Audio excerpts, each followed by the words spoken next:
Oke, untuk langkah-langkah pada proses ini, yang pertama itu adalah memahami yang namanya kesulitan. Kemudian apa saja sih masalah-masalah dalam kesenjangan informasi. Kemudian mencari tahu apa saja sih elemen-elemen yang hilang di dalam informasi tersebut atau bahkan sesuatu yang menyimpang.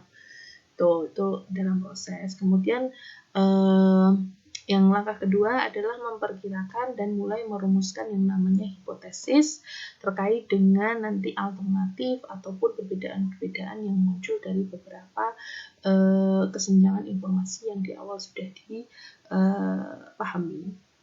Kemudian selanjutnya mulai menilai dan menguji perkiraan dan juga hipotesis, memperbaiki dan menguji kembali, baru kemudian mengkomunikasikan hasilnya. Nah, yang ketiga itu adalah produk. Untuk produk kreatif itu lebih seperti yang tadi disebutkan ya, terkait dengan unsur-unsurnya, kreativitas itu mereka menekankan pada unsur orisinalitas, kemudian kebaruan, newness, dan juga kebermanfaatan atau kebermaknaannya. Nah, nanti orisinalitas berkaitan dengan bagaimana kemampuan si individu ini menciptakan sesuatu yang baru.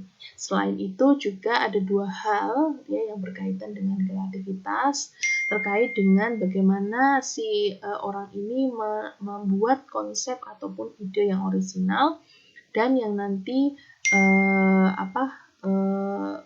menciptakan sesuatu yang nanti bisa memberikan keuntungan. Kemudian yang lain halnya adalah kemampuan membuat kombinasi baru yang bisa bermakna sosial. Itu terkait dengan produk. Nah, menurut Rogers, kriteria produk kreatif itu lebih pada produknya itu harus observable atau produknya itu harus nyata. Kemudian produknya itu baru dan juga hasil dari kualitas unik individu dalam berinteraksi dengan lingkungan.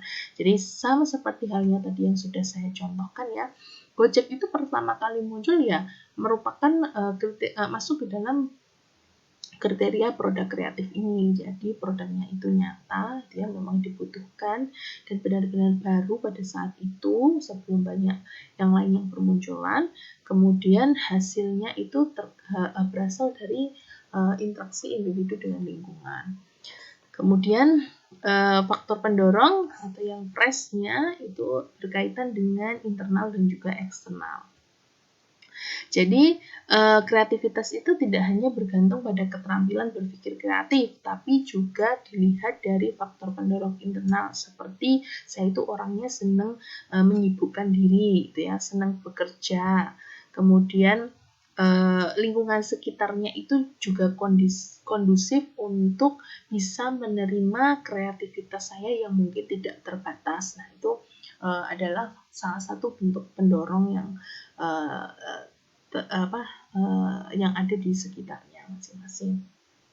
Nah, kemudian pengalaman menurut Clark juga ini pengalaman mengekspresikan dan mengaktualisasikan identitas diri ya, dalam bentuk yang terpadu merupakan hubungan dengan diri sendiri, alam dan juga dengan orang lain. Gitu. Nah, ini beberapa kriteria beberapa teori terkait dengan kreativitas. Ada teori psikoanalisa, ada teori humanistik, ya, ada teori Csikszentmihalyi, ya susah banget bacanya. Jadi ada teori psikoanalisa menurut teori Freud, ya. Itu proses kreatif itu timbul dari mekanisme pertahanan diri. Jadi orang kreatif itu biasanya akibat dari dia pengen mempertahankan dirinya sendiri atau defense mechanism dari dalam diri atau di dalam diri orang tersebut yang kemudian menciptakan dia itu harus melakukan atau dia akan berpikir kreatif. Jadi si Freud ini percaya bahwa meskipun kebanyakan mekanisme pertahanan diri itu nanti bisa menghambat proses kreatif, tapi ya adanya mekanisme sublimasi ya dari pertahanan diri tersebut kemudian bisa yang namanya atau bisa menimbulkan yang namanya karya kreatif. Ya, macam-macam pertahanan diri, dia mekanismenya ada represi, kompensasi, sublimasi, rasionalisasi dan lain sebagainya. Kemudian ada teori psikoanalisa menurut Ernest Kris, ya. Ini mekanisme pertahanan regresi sering memunculkan tindakan-tindakan kreatif. Jadi orang yang kreatif menurut teori psikoanalisa ini adalah mereka yang mampu memanggil bahan dari alam pikiran yang tidak sadar. Ya, jadi kadang mereka itu nggak tahu sudah mampet, nggak mau ngapain lagi, idenya nggak muncul, nanti tiba-tiba ketika di dalam di bawah alam sadarnya dia, kemudian dia tiba-tiba bisa memunculkan gitu ya hasil kreativitasnya ini psikoanalisa. Ya, untuk yang teorinya Carl Jung masih sama psikoanalisa juga. Jadi alam tidak sadar, ya, dalam hal ini ketidaksadaran kolektif memainkan peranan yang penting dalam memunculkan kreativitas tingkat tinggi. Jadi dari ketidaksadaran ini nanti timbul yang namanya penemuan teori seni dan karya-karya baru, ya, dan lain sebagainya. Tuh. Kemudian ada yang namanya teori Maslow. Nah, teori Maslow saya kira teman-teman sudah paham banget, ini masuk dalam teori humanistik gitu ya. Jadi teori Maslow ini nanti hasil kreativitasnya orang-orang itu didasarkan dari basic needs, psychological needs, dan juga self-fulfillment needs-nya.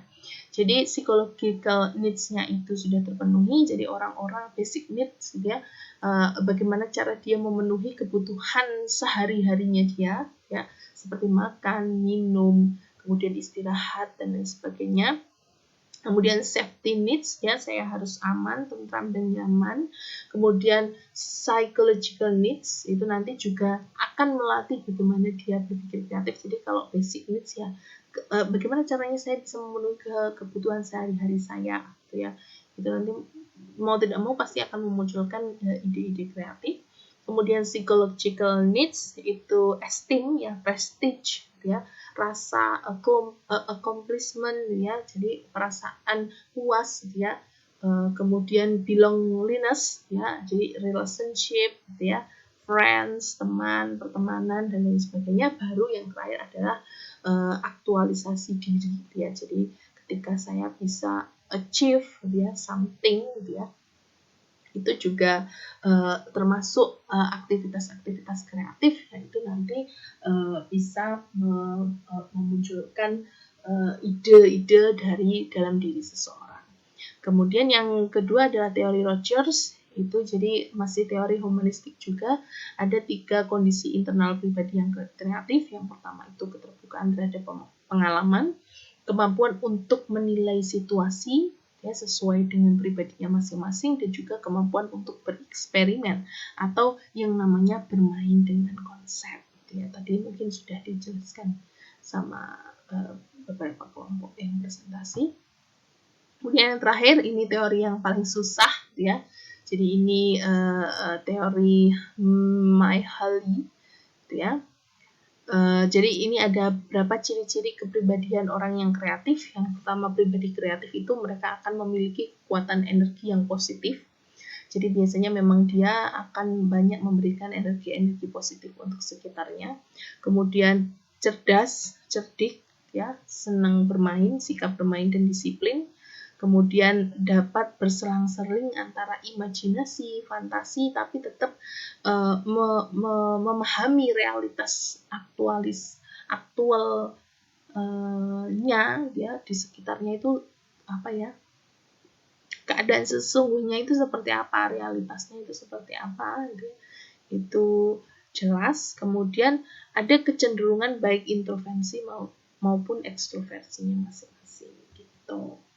Kemudian ada juga orang kreatif itu biasanya rendah diri, ya, tapi bangga akan karyanya pada saat yang sama. Ya, jadi dia down to earth, tapi dia sangat bangga dengan apa yang bisa dicapai sama dia, ya, apapun karya yang bisa diciptakan.